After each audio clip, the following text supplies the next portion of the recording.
He's a bad beast on that barbecue, on the grill or the smoker. He knows just what to do. He's a bad beast on that barbecue. Hey, what's going on, guys? Hey, welcome back to another episode, or I should say the first episode of 2019 of Bad Beast Barbecue. Hey, I know I've been out of pocket for a few weeks, haven't put a new video up in a while, but man, we took the whole holiday season off from YouTubing and from work and stuff, and for the first time in probably about 12 years, we went home for the holidays. We went back to Louisiana, hung out with family, my brother, my brother-in-laws, my wife's family and stuff, and we had a fantastic time, man. We stayed home about 7 days or so, and then we got back here right before the New Year's Day holiday of celebration. Okay, so our first video that we're going to be doing for the 2019 season is called Mambo Glazed Smoked Ribs. Okay, I had a user, or I should say a follower of mine on Instagram, who said, "Hey, Bad Beast, man, you got to check out Capital City Mambo sauce." And I had never heard of Mambo sauce before. Okay, we've been to Washington D.C. Visiting, but I had never experienced the Mambo sauce. Okay, so I went online, I ordered some of the Mambo sauce, and here they are. We've been having these now for about 3 weeks now, and I've tried them on all type of stuff from fish to chicken, and this is some fantastic sauce. Okay, there's a mild and there's a sweet and hot. Me personally, I like the sweet and hot better because the sweet and hot has more of a tangy, slightly after heat to it. The mild is just sweet, so it's good too, but I like the sweet hot better. Okay, so Capital City Mambo sauce is a Washington D.C. cult type sauce. It's a chicken wing sauce, kind of like Chinese sweet and sour sauce, only it's made by it's a family-owned business out of Maryland, and they wanted to produce the DC Mambo sauce and then to sell it. So it's a fantastic sauce. If you've never had it, check it out. Okay, I'll put the links and stuff down below so you can check out their website. But what we're going to do today, on their website, there's a bunch of recipes, and one of the recipes is Mambo Glazed Smoked Ribs. So that's what we're going to be doing today. We're going to be doing a slab of ribs. We're going to use the seasoning recipe that they have on their website with one change, because I'm going to eliminate the sugar from the rub that they recommend, because for me the sauces are sweet enough. Okay, so we're going to be glazing them with the sauces at the end. So we're going to be doing one slab of ribs, and at the end we'll split it in half and we'll glaze them both with both of these, and I'll give you my opinion on what they taste like. Okay, another thing we're going to be doing today is you guys know I have these Tec pellet smokers everywhere, and there's always a controversy of whether or not pellet smokers provide enough of that charcoal wood flavor, especially with the Tecs, because once you get over 250 degrees as far as your settings go, the extreme smoke function doesn't work anymore, or doesn't provide that extra smoke as it does when it's below 250 degrees. So what we're going to be doing today is we're going to be adding a small charcoal basket to the chamber in order to see if we can add that extra charcoal essence to the ribs that we get when we're doing it on a Weber or on one of the pit barrel cookers or something of that nature. Okay, so hey, hang around. We're going to do the short prep work. We're going to get them out there on the Tec, and we're going to see how the Mambo smoked glazed ribs turn out. Hey, don't go nowhere.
All right, guys, so we're finished with our cook, man. This room smells fantastic, man. Hold on one second. I had to wet my whistle just a little bit. All right, so these look fantastic. Both pieces have been glazed with different types of the capital city Mambo sauce. Okay, so I'm gonna go ahead and give you a close-up look at each one of these. All right, guys, so as you can tell, man, these got a real nice sheen to them. So that Mambo sauce gave it a nice sheen to it. Okay, smell fantastic. This one here is the sweet heat or the sweet hot, and this is one of my favorites here. And then this one here is the regular sweet, and you see they both have a nice glistening effect.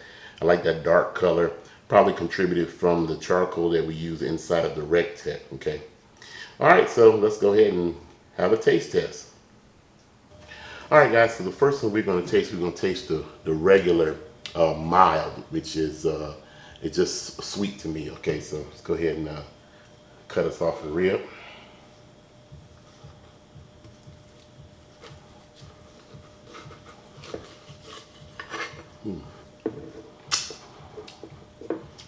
Ooh, that tastes good already. All right. Now the ribs got a real nice smoke ring to them. I know you can't see it from here, but it got a great smoke ring to it. And I can smell an essence of extra smoke and that charcoal. It smells closer to when your ribs come off of a Weber or a pit barrel or whatever, where you're using charcoal or wood. It does have that essence to it. Okay, so let's go ahead and have a bite. Oh man, these are really good. Got a nice bite through to them, and these only stayed on the smoker for about 4 hours and 20 minutes or so. Didn't wrap them. And what I like about that glaze is it kind of made like a candy type coating on the rib, man. So it's got that nice sweetness to it. And the rub that went with this, that was fantastic. Now we made a couple of changes to the rub, and I put our rub recipe underneath the original one or underneath the link in the description block, so you can check both of them out. But this is fantastic, man. Love it. Okay. Finger licking good. All right, we're gonna go ahead and try the sweet hot. Okay, just give me a minute. All right, so we're gonna go ahead and try the sweet hot. So I'm gonna go ahead and cut one of these ribs off.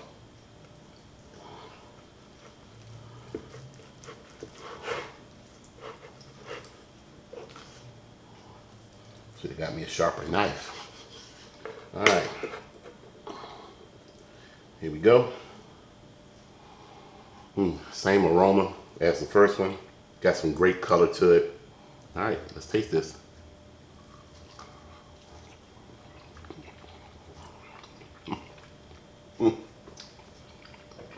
Oh man. Ooh, this by far is my favorite one. That sweet hot got a nice kick of heat on the tongue with the same sweetness as the mild. And that rub that we use, all this plays well together. Plus you get that extra smokiness. And you still got that same little extra charcoal flavor, man, that you get when you come off a normal charcoal smoker. So, man, these are fantastic. I can't stop eating this one. I love the heat coming off of this. Wow, the spiciness is great. Now, I gotta say that the recipe, the rub recipe that went on this has a little bit of cayenne pepper in it. It has some black pepper in it. All that played well together with the garlic powder and the paprika. Flavor was fantastic, okay? But I loved how this finished off the ribs. I am definitely going to order me some more of this and keep it on hand. I definitely want to use this for my Memorial Day weekend bash when the family comes down. This is going to be fantastic. These ribs are going to knock them on their behinds, okay? So, well, that's all we had time for today. A couple of notes from using the charcoal basket. I think that worked out pretty well. One note is, though, move your charcoal basket. If you're going to do it, move the charcoal basket to the back of the Tec pellet smoker or closer to the right side of the pellet smoker. And I know you're gonna say, well, most of the charcoal smoke is gonna go up the tube, right, up the exhaust. But I think initially when I had it on the left hand side, it was close to the temperature gauge, so it was the heat from the charcoal was throwing the temperature gauge off by about 30 degrees, and so it wasn't reading correctly. And then so once I moved the basket to the back, either to the center of the pellet cooker in the back or to the right hand side, the temperatures the temperatures went right back to normal, and everything worked out fine from there. Okay, with the amount of charcoal that I had in my basket, the slow burn of the charcoal lasted about 2 hours. So this got a kiss of charcoal essence, I guess if you want to say it, for the first 2 hours of the cook. That's all we have time for tonight, guys. This was a fantastic cook. Hey, go out there, and if you've never tried the Mambo sauce, get you some Mambo sauce. You will not be disappointed. This is not a sponsored video. I bought this myself because one of my followers on Instagram, like I said, say, hey man, Bad Beast, go out there and check this out. You can't go wrong. And he was right. I definitely love this sauce. So, hey, well, like we always say, where there's smoke, there's fire. If it's fire, then damn it, there just might be a barbecue there. Hey guys, like I said, this is the first video for 2019. I want to wish you all a happy new year, prosperity and health and wealth and all that good stuff. May you all be blessed in the upcoming year. And as always, I hope to see you guys around the smoker.